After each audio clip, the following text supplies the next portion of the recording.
الحمد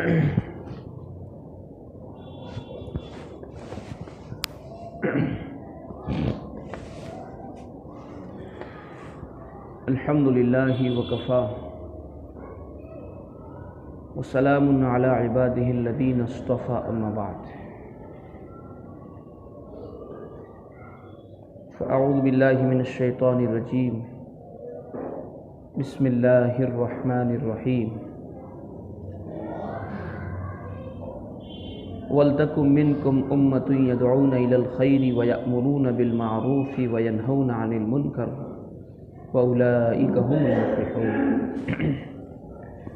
سبحان ربك رب العزة عما يصفون وسلام على المرسلين والحمد لله رب العالمين اللهم صل على سيدنا محمد وعلى آل سيدنا محمد وبارك وسلم اللهم صل على سيدنا محمد وعلى آل سيدنا محمد وبارك وسلم اللهم صل على سيدنا محمد وعلى آل سيدنا محمد وبارك وسلم اما بعد قابل احترام بھائیوں، بزرگوں اور دوستوں،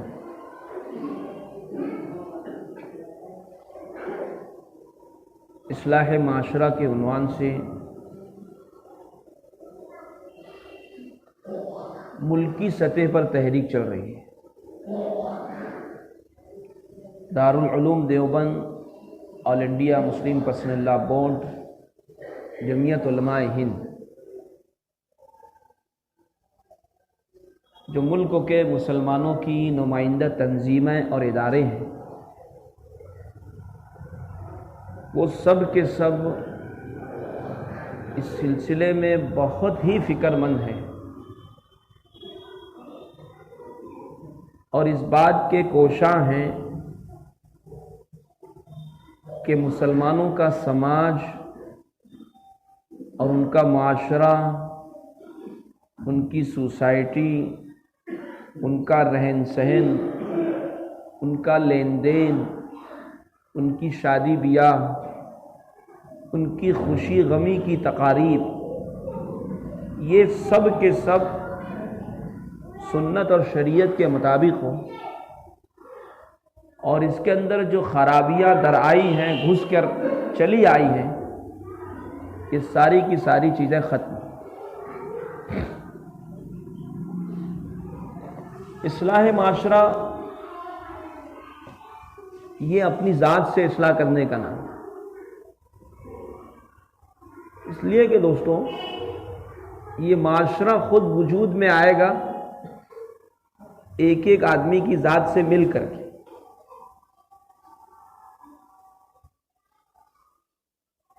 اس لیے اس میں اپنی ذات سے لے کر جتنے ہمارے مسلمان بھائی ہیں اور آگے بڑھ کر کے جو برادران وطن ہیں، ان کے اندر بھی کس طریقے سے اصلاح ہو، اس کی ہم کو فکر کرنی ہے۔ اور چھوٹی چھوٹی باتیں ہیں، اگر اس کی اصلاح ہوتی ہے تو بہت بڑے بڑے نفع وجود میں آنے، بڑے بڑے نفع وجود میں آنے۔ چھوٹی چھوٹی سی باتیں ہیں جن پر ہمارا دھیان نہیں ہوتا، ہماری توجہ نہیں ہوتی، ہمارا ذہن ادھر تک منتقل نہیں ہونے پاتا، لیکن اگر اس پر عمل کیا جائے اور معاملات کو صاف صاف رکھا جائے تو ایک اچھی سوسائٹی، اچھا سماج اور اچھا میسج جاتا ہے۔ مثال میں ایک دیتا ہوں، جیسے آج ہمارے سماج اور معاشرے کے اندر یہ ہو گیا ہے، کوئی میرے گھر شادی ہے تو ہم لوگ کیا کرتے ہیں کہ بھائی جو ہمارے گھر گھر بھر پوچھتا ہے ہم اس کو گھر بھر پوچھیں گے، جو ہمیں 2 آدمی پوچھتا ہے ہم اسے 2 آدمی پوچھیں گے، جو آدمی ہمیں 1 آدمی پوچھتا ہے ہم اس کے یہاں 1 آدمی پوچھیں گے، جو فیملی سے ہمیں انوائٹ کرتا ہے ہم اسے اسی طریقے سے انوائٹ کرتے ہیں۔ اب اس میں کیا ہو رہا ہے کہ ہم یہ دیکھ رہے ہیں کہ سامنے والا ہمیں کیسے بلاتا ہے، کیسے مدعو کرتا ہے، ہم ویسے ہی کریں، جبکہ شریعت اور صحابہ کرام رضی اللہ عنہ اجمعین کے اسوے سے، ان کی باتوں سے یہ بات سمجھ میں آتی ہے کہ نکاح میں سب کو بلانا ضروری نہیں ہے۔ اگر بلانا ضروری ہوتا تو حضرات صحابہ کرام رضوان اللہ تعالی علیہم اجمعین ہمارے آقا حضرت محمد صلی اللہ علیہ وآلہ وسلم کو ضرور مدعو کرتے ہیں۔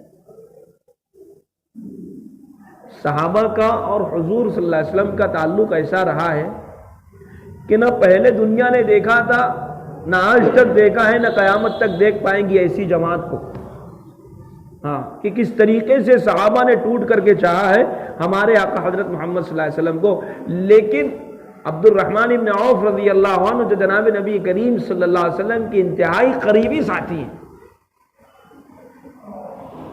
انہوں نے بھی سرکار دو عالم صلی اللہ علیہ وسلم کو نکاح پر بلانے کی زحمت گوارا نہیں کی، نکاح کر لیا۔ حضور صلی اللہ علیہ وسلم نے دیکھا کچھ اثرات، پوچھا عبد الرحمن نکاح کیا ہے؟ کہا کہ ہاں۔ حضور نبی کریم صلی اللہ علیہ وسلم نے تانا نہیں دیا، آپ نے ان کی کھینچائی نہیں کی کہ ہاں بہت بڑے ہو گئے، ہم کو پوچھتے نہیں، یا ہماری تو کوئی حیثیت ہی نہیں ہے، تم تو بڑوں کو پوچھتے ہو، وغیرہ وغیرہ۔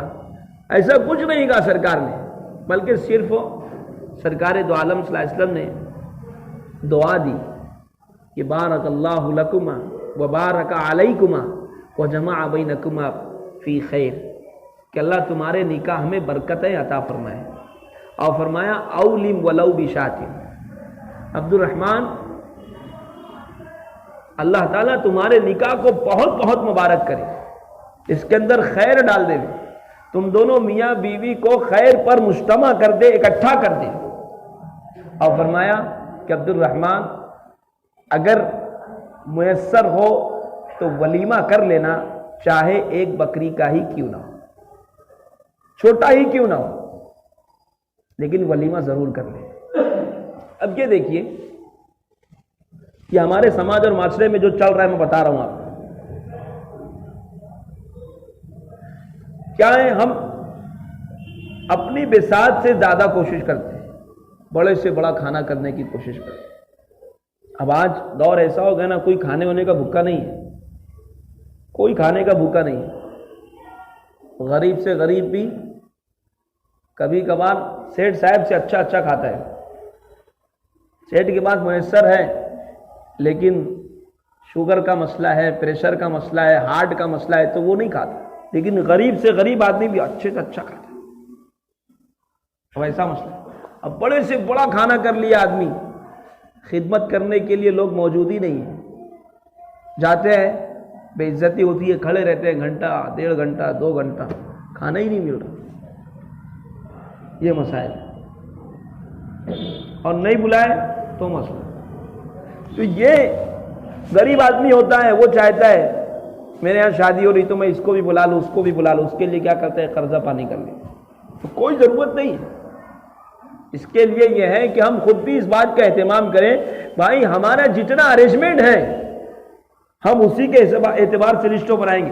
آپ ہم کو گھر پر پوچھتے ہیں، کوئی مسئلہ نہیں، وہ آپ کا ایوریج ہے اور آپ کا انداز ہے، ہمارا انداز نہیں۔ ہمارا انداز یہ ہے کہ بھائی ہم 2 آدمی پوچھیں گے، آپ کے ناراض ہونا ہے تو ہو جاؤ، کوئی مسئلہ نہیں، لیکن سیدھی سادی بات، صاف معاملات۔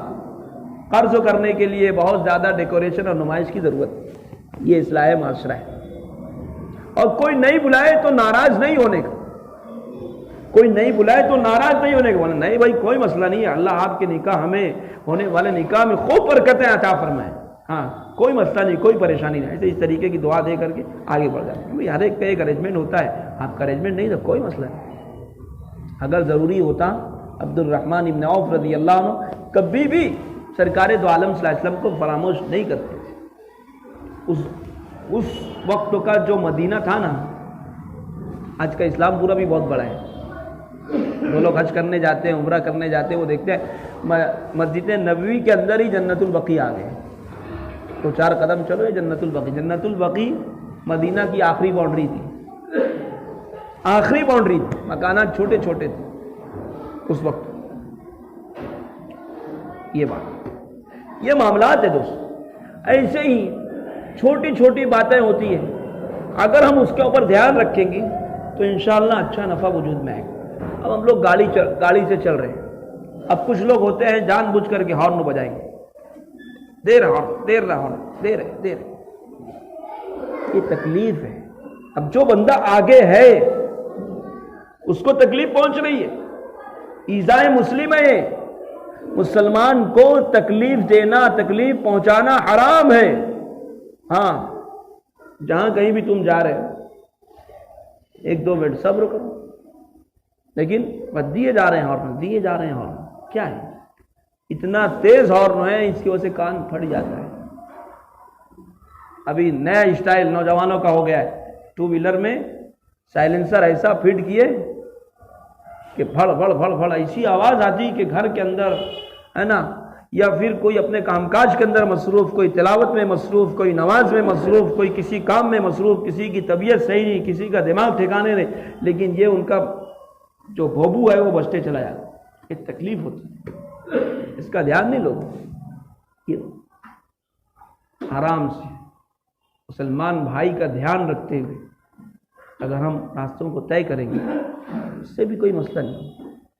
اور اسی میں کیا ہوتا ہے، کوئی چھوٹی موٹر کا ہوتا ہے، کوئی کا دماغ جلدی غصے میں آ جانے والا ہوتا ہے، تو اب یہ دے رہا ہے ہارن، اب وہ سامنے والا پھر ایسے پیچھے مڑ کر کے دیکھتا، پھر بولتا ہے کیا دیکھ رہا، بولتا ہے تو میں تو میرا بجا رہا ہوں، بولتا ہے پھر میں بھی میرا چل رہا ہوں. پھر یہاں سے بات بڑھ جاتی ہے. ایک دوسرے کا احترام کریں گے کچھ نہیں ہو.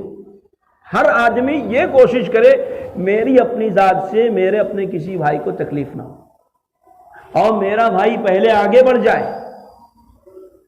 میرا بھائی پہلے آگے بڑھ جائے. یہ فکر میں رہیں گے تو انشاءاللہ راستہ چلتے ہوئے کوئی پریشانی، کوئی تکلیف نہیں ہوگی. آج ہمارا شہر جو ہے نا، یہ گنجان آبادی والا شہر ہے، کثیر آبادی والا شہر ہے. گنجلک گلیاں ہیں، چوراہے جو ہے ایک دم محدود ہو چکے ہیں. اتیکرمن یہ تو اتنا زیادہ بولا گیا ہے کہ ایسا لگتا ہے کہ اتیکرمن کرنا ثواب کا کام ہے. اتیکرمن کرنا ایسے لگتا ہے ثواب کا کام ہے کہ شاید کہ کوئی اتیکرمن سے بچاؤ. ہر آدمی، کیا حاجی، کیا نمازی، کیا مولوی، کیا مولانا، ہاں سب لوگ اس کے اندر ملوث ہیں، اس کو گناہ نہیں سمجھا جاتا. اب ایسے حالات کے اندر کیا ہوتا ہے، ٹریفک جام ہو جاتی ہے اور کچھ مسئلہ نہیں رہتا. ایک ادھر سے گھسا، ایک ادھر سے گھسا، ایک سامنے سے گھس گیا، ایک ادھر سے گھس گیا، سب آڑے تیڑے کھڑے ہوئے ہیں، نہ یہ سرکتا نہ وہ سرک رہا، نہ وہ سرک رہا نہ وہ سرک، کوئی مسئلہ نہیں. ہر آدمی تھوڑا تھوڑا سا آگے پیچھے ہو جائے، اپنی اپنی لائن سے نکل جائے، ایک دم آسانی کے ساتھ راستہ پار ہو جائے. لیکن یہ کیا ہے، بس پہلے میں آگے بڑھ جاؤں. مسلمان کا احترام دل سے نکل گیا. یہ بھی اصلاح معاشرہ ہے، یہ بھی اصلاح معاشرہ ہے کہ ہم راستہ اس طریقے سے چلیں گے، ہم اپنی سائیڈ سے چلیں گے. دوسری سائیڈ جانا ہے، ہم ہارن دے کر کے یا پھر انڈیکیٹر دے کر کے یا ہاتھ دے کر کے یا خالی جگہ دیکھ کر کے ہم گھسیں گے کہ ہماری اپنی ذات سے کسی کو تکلیف نہ اور ہمارا بھائی ہم سے آگے چلا جائے. یہ مسلمان کا طریقہ تھا، نے چھوڑ دیا اس کو. آپ دیکھیے باہر ممالک کے اندر، یورپین ممالک کے اندر آپ دیکھیے کبھی کبھار آتی ہے چیز. ابھی پیچھے واٹس ایپ پہ ایک فوٹو آیا تھا، تو یہ تھا 2 سائیڈ ہے، تو ایک سائیڈ سے جانے والی جو گاڑیاں نہیں، پوری لمبی قطار لگی ہوئی، اور دوسری طرف کا راستہ ایک دم کلین ہے، صاف ہے، اور ایک طرف سے لمبی لائن لگی ہوئی گاڑیوں کی. تو اس میں بتایا گیا تھا اور ہمارے شہر کا موازنہ کیا گیا تھا کہ دیکھو اگر ہمارا شہر ہوتا تو کیا ہوتا تھا. ادھر سے بھی گھس جاتے تھے اور پھر ادھر سے جو آنے والا ہے وہ جہاں. اب یہ جب گاڑیاں آگے بڑھی، آگے کچھ رکاوٹ ہوگی، سگنل لگا ہوگا، کوئی پریشانی ہوگی، وہ جب بڑھے گا تو سیدھا سا فوراً صاف ہو جائے گا. لیکن اگر ادھر والا بھی ادھر گھس گیا تو پھر ادھر سے آنے والے کہاں جائیں گے؟ تو ایسے اس طریقے کے راستے جام ہو جاتے ہیں. یہ چیز نہیں ہونا چاہیے. یہ بھی معاشرے کی اصلاح ہے. تھوڑی سی بات پر ہم غصہ ہو جاتے ہیں کسی بھی مسلمان پر، گھر والوں پر. نہیں، غصہ نہیں ہونا. اپنے آپ کو، اپنے جذبات کو قابو میں رکھنا ہے. تھوڑی سی بات پر غصہ ہو جاتے ہیں، پھر معاملات بڑھ جاتے ہیں، پھر دادا گیری تک، پولیس اسٹیشن تک اور بہت زیادہ ہو جاتا ہے. عربی کا ایک مقولہ ہے، اول الغضب جنون وآخرہ ندم، کہ غصے کی جو اسٹارٹنگ ہوتی ہے نا وہ پاگل پن سے ہوتی ہے. آدمی کو کچھ سمجھ میں نہیں آتا، کچھ سجاتا نہیں. بولے وہ سامنے والا میرے اوپر چڑھ گیا، اس نے سب کے سامنے میری بے عزتی کر دی، اس نے میری نرسی کر دی. آدمی غصے میں آیا، پاگل پن ہوتا ہے. وآخرہ ندم، اور اس کا اینڈ، اس کا جو آخر ہوتا ہے وہ ندامت اور شرمندگی پر ختم ہوتا ہے. آدمی بولتا ہے ہاں نا یار، چلو میں تھوڑا سا برداشت کر لیتا تو، میں اس کو گالی نہیں دیتا تو، میں اس کو کم زیادہ نہیں بولتا تو، ارے میں تھوڑا سا گالی پیچھے کر لیتا تو. آدمی بعد میں پچھتاتا ہے. تو ایسے مسائل ہیں. یہ بھی معاشرے کی اصلاح ہے. ہم راستے میں گاڑی اس طریقے سے کھڑی کریں کہ ہماری اپنی ذات سے کسی بھی آنے جانے والے کو تکلیف نہ ہو. شادی بیاہ کا موقع ہوتا ہے، اب میرے گھر شادی ہے تو میں کیا کروں گا، 2 دن پہلے سے میں گلی بند کر دوں گا. جس کو جو کرنا ہے وہ کر لے وے، میں کسی کی سننے والا نہیں. یہ ہمارے سماج اور معاشرے کے اندر چل رہی ہے یہ بات. ہم سمجھ رہے ہیں شادی ہے ہمارے گھر تو 7 خون معاف نہیں. کھانے کے وقت تو گنجائش کہیں سے نکل اکل سکتی ہے. جملہ سمجھو میرا، گنجائش کہیں سے نکل اکل سکتی ہے. ہمارے معزز مہمان ہیں، ہم نے ان کو بلایا ہے، ہال میں ہم ان کو بٹھائے ہیں، ہال میں کھلایا ہم ان کو. گٹر کے کنارے روڈ پر کھلا دیتے ہیں. اب تو بہرحال تھوڑا سا احساس جاگ گیا ہمارے دلوں کے اندر. ورنہ باہر اگر ہم لوگ جاتے تھے کبھی تو ملاقات ہوتی تھی تو لوگ بولتے تھے، بولے کیا مولانا تم مالے گاؤں کے؟ بولے ہاں. بولے کیا تمہارے وہاں یہ واقعی ہے کہ ایک دم گٹر کے کنارے ایسے چٹائی بچھا کر، دسترخوان بچھا کر کے کھلاتے ہیں؟ ہم لوگ بولے ہاں وہی ہمارے یہاں تو ہے. اور بولے کیا یہ صحیح ہے کہ لوگ کچومر اور پیاز اور اچار اپنے گھر سے لے کر کے آتے ہیں؟ بولے ہاں یہ بھی تو صحیح ہے. یہ ہم لوگ سمجھتے ہیں کہ ہماری شان ہے، شان نہیں ہے، یہ بے عزتی ہے ہماری. باہر کے لوگ باقاعدہ ہم لوگ کو بولتے ہیں، بولے کچومر پیاز لے کر کے آتے ہیں کیا؟ ہمارا خود کا بھی سابقہ ہوا، کبھی ہم بھی لے کر کے چلے گئے. یعنی ایک یہ چیز ہے ہمارے سماج اور معاشرے کے اندر، یہ چیز چل رہی، لیکن ہم کو اس کا احساس نہیں. یہ گویا کہ ہتک ہے جس کے وہاں شادی ہے اس کی. اب یہ شادی والے کا کام ہے. ماشاءاللہ اب تو بہت اہتمام ہونے لگا ہے کہ تھوڑا سا پیاز سلاد کا بھی نظم ہو جاتا ہے، کر دینا چاہیے. اب ضرورت ہی ہے ایسی سلاد اور پیاز کا نظم کر کٹر کے کنارے کھلائے. تو یہ بھی نہیں ہونا چاہیے. 2 دن تک راستہ بند رہتا ہے، نہیں ہونا چاہیے. جتنا کرنا ہے تھوڑا سا آپ اس کو کریں. آنے جانے والوں کو جو ہے وہ تکلیف نہیں ہونا چاہیے. اماطۃ الاذی عن الطریق، سرکار دو عالم صلی اللہ علیہ وسلم فرمایا ہے نا کہ راستے سے تکلیف دہ چیز کا ہٹا دینا یہ بھی صدقہ ہے. تکلیف دہ چیز کا ایک پتھر ہے. باقاعدہ روایتوں کے اندر یہ بات ملتی ہے کہ اللہ رب العزت نے بعض بندوں کی صرف اس بات پر مغفرت کر دی کہ وہ جس راستے سے گزرتا تھا اس راستے کے اندر کوئی نوکدار چیز یا کوئی تکلیف دہ چیز حائل تھی. یہ بندہ گیا، اس نے جا کر کے اس کو ہٹا دیا، اللہ نے اس کے اوپر اس کی مغفرت کر دی. اب بتاؤ ہمارے یہاں کیا ہوتا ہے؟ کچھ گڑ گیلا، کچھ بنیا ڈھیلا، کچھ کارپوریشن کے مسائل، کچھ اپنے مسائل. ادھر سے تو چاہتے ہی نہیں ہے کہ صحیح ہو، اور ہم بھی چاہتے ہیں کہ ویسا ہے جیسا ہے ویسا ہی رہے، اور کوئی کس کو بول نہیں سکتا. یہ حالات ہے. اگر ہر آدمی اپنی ذمہ داری کو نبھائے کہ نہیں میں ایسا کروں گا کہ میری اپنی ذات سے کسی کو تکلیف نہ ہو، بہت ساری چیزیں اس کے ذریعے سے ہے نا، بہت ساری اچھائیاں اس کے ذریعے سے وجود میں آ سکتی ہیں. راستے کلین رہیں گے، صاف رہیں گے تو لوگ آئیں گے برابر، جا کر کے فوراً نکل کے چلے جائیں گے، کوئی تکلیف نہیں ہوگی، کوئی پریشانی نہیں ہوگی. گاڑی چلانے والے وہ آہستہ چلائیں، پائلٹ نہیں بننا ہے. گاڑی چلانے والے بھی بہت زیادہ تیز چلاتے ہیں. اب اس کی وجہ سے کیا ہوتا ہے, گھر سے بچہ نکلا باہر, گاڑی کے نیچے آ گیا, پیر فریکچر ہو گیا, پلسٹر چڑھ گیا, تو پھر گلی کے لوگ راستہ خود ڈالیں گے, یا تو اوندھا بریکر یا اونچے والا بریکر, کھڈا نیچے یا تو پھر بریکر اوپر والا بریکر, یہ اس طریقے سے بنا دیں گے. اب وہ ایک آدمی کی وجہ سے جتنے گزرنے والے ہیں, راہ گزر ہے, سب کو تکلیف ہوتی ہے. جس کو منکے کی تکلیف ہے نا, وہ بندہ اس کے اوپر سے گزر نہیں سکتا ہے, گزر نہیں سکتا اس کے اوپر سے. جو تکلیف ہوتی ہے وہی بندہ اس کو اچھی طریقے سے جانتا ہے, لیکن یہ احساس نہیں. یہ کیوں ہوا؟ یہ گاڑی چلانے والوں کی وجہ سے. 15-17 سال کے جو ہمارے بچے ہیں, 15 سے 17 سال کے جو ہمارے نوجوان بچے ہیں, ان کے ہاتھوں میں گاڑیاں دے دیتے ہیں یا آ جاتی ہے, تو پھر یہ شہزادے ہیں نا, یہ شہزادے ہیں. ہاں, تو پھر ان کو کچھ نہیں دکھتا. یہ صرف اور صرف ایک کام ان کا ہاتھ جو ہوتا ہے صرف اسکیلیٹر پر ہوتا ہے, بس بھگانا ہے, یہی کرنا ہے.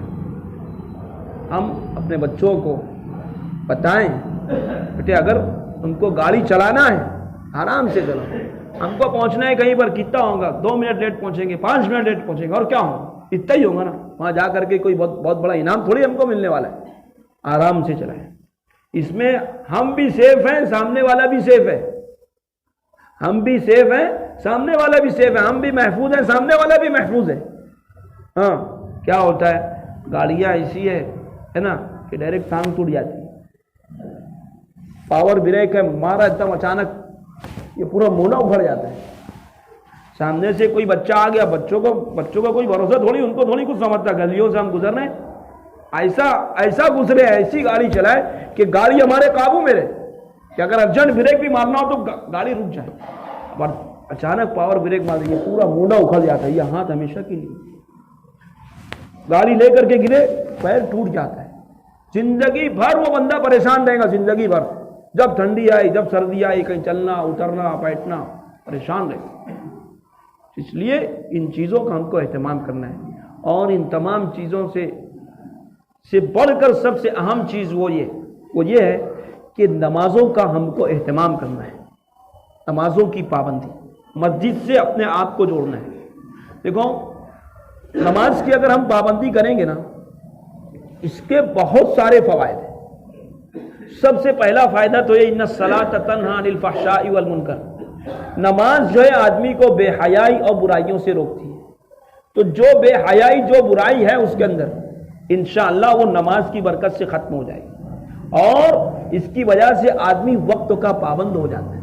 ہر کام کو وقت پر کرنے کی اس کے اندر ایک عادت پیدا ہوتی ہے کہ بھائی 1:15 بجے نماز ہے, 1:20 کو جماعت کھڑی ہونی ہے, تو آدمی اپنی ساری روٹین کو, اپنے سارے کام کاج کو آگے پیچھے کرتا ہے, اور آگے پیچھے کر کے وقت مقررہ پر وہ مسجد کے اندر پہنچنے کی کوشش کرتا ہے. تو اس سے کیا ہوتا ہے, اس کا ایک ذہن بنتا ہے, ایک مزاج بنتا ہے کہ ہر کام کو وقت پر کرنے کا. ابھی کیا ہوتا ہے, لاک ڈاؤن جب تھا, مساجد بند تھی, تو مسلمانی بہت جوش میں تھی لوگوں کی. بولے ہم لوگ مسجد میں نماز پڑھیں گے, ہم لوگ مسجد میں ہی نماز پڑھیں گے. ٹرسٹیوں کو کم زیادہ, مسلیان کو کم زیادہ, امام صاحب مؤذن صاحب کو کم زیادہ لوگ بولتے تھے. لیکن اب جب کھل گئی مسجد, تو وہی جو زور بتاتے تھے وہ مسجد کے باہر بیٹھے ہیں, کانوں تک آواز آ رہی ہے, ساری مصروفیت سے فراغت ہے, لیکن اس کے بعد بھی مسجد پہ نہیں آ رہے. یہ مسجدیں جو ہے نا میرے دوستوں, مسجدیں اگر ہم اس کو آباد کریں گے, یہ دعائیں کرتی ہے کہ اللہ جی ہم کو آباد کر رہے ہیں, ان کے گھروں کو آباد کر, ان کے کاروبار کو آباد کر, ان کی ہر چیز کو آباد کر, ان کی زندگی کو آباد کر. اور مسجدیں اگر ہم ویران کرتے ہیں نا, تو مسجدیں بھی ہمارے لیے بد دعائیں کرتی ہیں. یہ ہم کو ویران کر رہے, ہم کو خالی کر رہے, ہمارے یہاں آ نہیں رہے. یہ جیسے معاملات ہمارے ساتھ کر رہے, اللہ تو بھی ان کے ساتھ ویسے ہی معاملات کر. ہم لوگ اپنے سماج اور معاشرے کے اندر دارو پینے والے کو تو گنہگار سمجھتے ہیں, جوا کھیلنے والے کو گنہگار سمجھتے ہیں, شرابی کو ہم گنہگار سمجھتے ہیں, زنا کرنے والے کو گنہگار سمجھتے ہیں, سود بیاج کا کاروبار کرنے والے کو ہم گناہ سمجھتے ہیں, ہے نا, گنہگار سمجھتے ہیں, کسی کا مال ہڑپ کر دینے والے کو ہم گنہگار سمجھتے ہیں. لیکن بے نمازی کو ہم لوگ گنہگار نہیں سمجھتے. جبکہ ان تمام گناہوں کے اندر سے سب سے بڑا گناہ نماز کا چھوڑنے والے، نماز کا چھوڑنا ہے، اور سب سے بڑا گنہگار بے نمازی۔ یہ بہت ذمہ داری کے ساتھ میں جملہ ادا کر رہا ہوں۔ زنا کرنا واقعی گناہ ہے، شراب پینا واقعی گناہ ہے، جوا کھیلنا واقعی گناہ ہے، لیکن ان تمام گناہوں سے بڑا گناہ نماز کا چھوڑ دینا ہے، نماز کا چھوڑ دینا ہے۔ کفر کے درمیان اور اسلام کے درمیان جو فرق کر دینے والی چیز ہے وہ نماز ہے۔ نماز کی اہمیت ایسی ہے جیسے ہمارے بدن کے اندر سر کی اہمیت۔ ہاتھ کٹا آدمی ہم نے دیکھا، پیر کٹا آدمی ہم نے دیکھا، بغیر آنکھ کے ہم نے آدمی دیکھا، لیکن بغیر سر کے آدمی ہم نے نہیں دیکھا۔ اس کی زندگی کے اندر نماز نہیں، گویا کہ اس کا دین ہی نہیں ہے۔ اسی لیے بعض ائمہ کے نزدیک کیا ہے کہ اگر کسی نے جان بوجھ کر کے نماز چھوڑ دیا فقط کفر، وہ کافر ہو گیا۔ سیدنا عبد القادر جیلانی رحمۃ اللہ علیہ، بڑے پیر صاحب جن کو ہم کہتے ہیں، ہے نا، ان کا فتویٰ ہے کہ اگر جس نے جان بوجھ کر کے نماز چھوڑ دیا ایک وقت بھی، وہ کافر ہو گیا، اور ایسے بندے کو مسلمانوں کے قبرستان کے اندر دفن کرنا جائز نہیں ہے۔ کیوں؟ اس لیے کہ وہ کافر ہو گیا۔ یہ مسائل ہیں۔ ان تمام چیزوں کے ساتھ ساتھ میرے دوستو ہم کو مسجدوں کی بھی آبادی کرنی ہے، اور مسجد کے اندر نماز سے پہلے آئیں، اور نماز سے پہلے آ کر کے دعاؤں کا اہتمام کریں، اس کے بعد فرائض کا اہتمام کرتے ہوئے سنت و نوافل کا اہتمام کریں، اور آخری بات یہ ہے کہ روزانہ کے اعتبار سے ہم معمول بنائیں کہ ہم لوگ اللہ رب العزت سے مانگیں گے، پڑھیں گے نہیں، مانگیں گے۔ کیا ہوتا ہے؟ نماز ہوئی، امام صاحب اللہم انت السلام ومنک السلام تبارک یا ذا الجلال والاکرام ربنا آتنا فی الدنیا حسنۃ وفی الآخرۃ حسنۃ وقنا عذاب النار۔ میں بھی پڑھ رہا ہوں، آپ بھی پڑھ رہے ہیں۔ کیا پڑھ رہے ہیں؟ کیا پڑھ رہے ہیں آپ؟ کچھ نہیں معلوم۔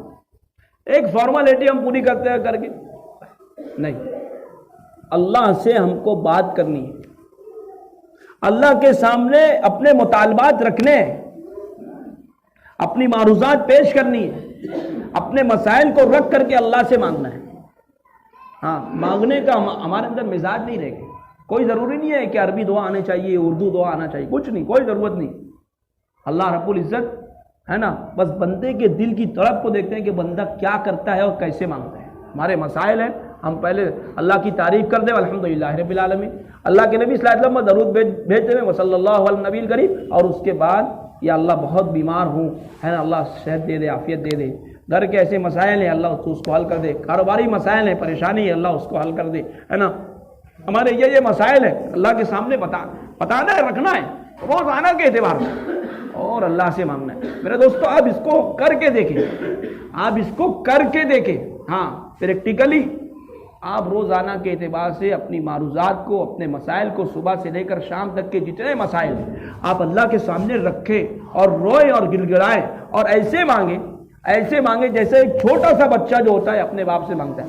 آپ کا تجربہ ہوگا، تو چھوٹے بچے کو لے کر کے جاتے ہیں دکان پر، ہے نا، تو وہ بولتا ہے ابا مجھ کو یہ چاہیے، یہ چیز چاہیے، ابا بولتے ہیں نہیں بیٹا اس کو نہیں لینے کو، پریشانی ہے، اس سے پریشان ہو جائے گا، تیرا پیٹ خراب ہو جائے گا وغیرہ وغیرہ۔ تو باپ بولتا ہے نہیں، تو بیٹا بولتا ہے نہیں میرے کو یہی چاہیے، باپ بولتا ہے نہیں، بیٹا بولتا ہے نہیں میرے کو یہی چاہیے، تو اس کے لیے کیا کرتا ہے؟ روتا ہے۔